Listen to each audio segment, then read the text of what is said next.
Hi guys, today I thought I'd just do a comparison view between this 2019 650 Interceptor,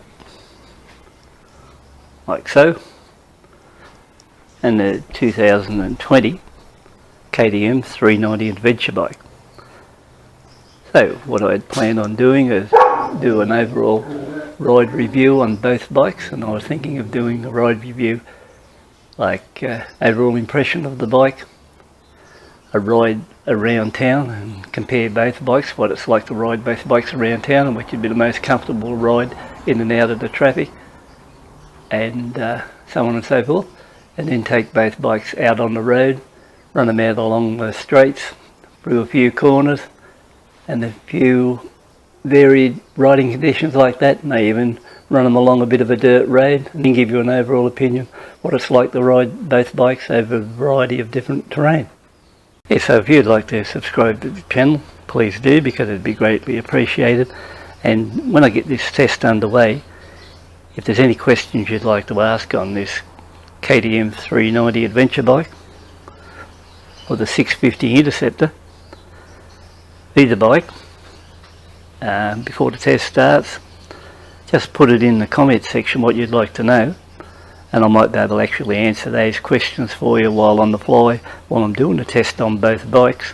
And it may be interesting to other viewers that would like to know something too. So like I said, if you've got anything you'd like to know about both bikes, hit it down on the comment section and we'll see what happens. So what we'll do is have a bit of a quick look at the bike. So we'll swing over here to the KTM. I bought this KTM roughly 3 weeks ago, so we'll check the odometer and we'll light her up and see what sort of a reading we got.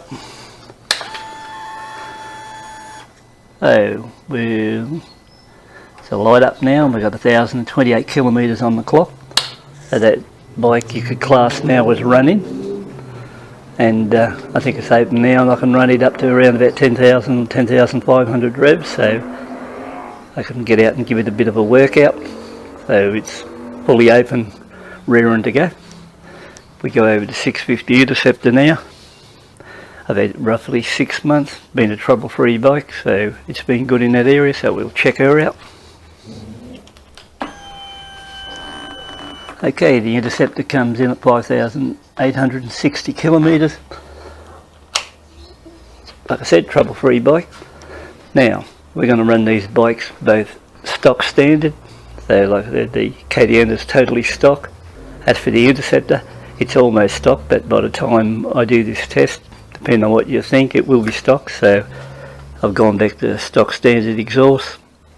The only other options on it which aren't stock are the Motone bar risers, which I'll remove, bar end mirrors, front fly screen, so I'll get rid of those and take everything back to a stock look.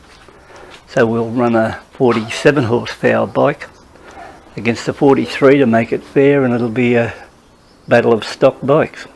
While we're at it, on the subject of Royal Enfields, over the past 8 years I've had quite a few Royal Enfields, including mainly the Classic 500 single cylinder jobs.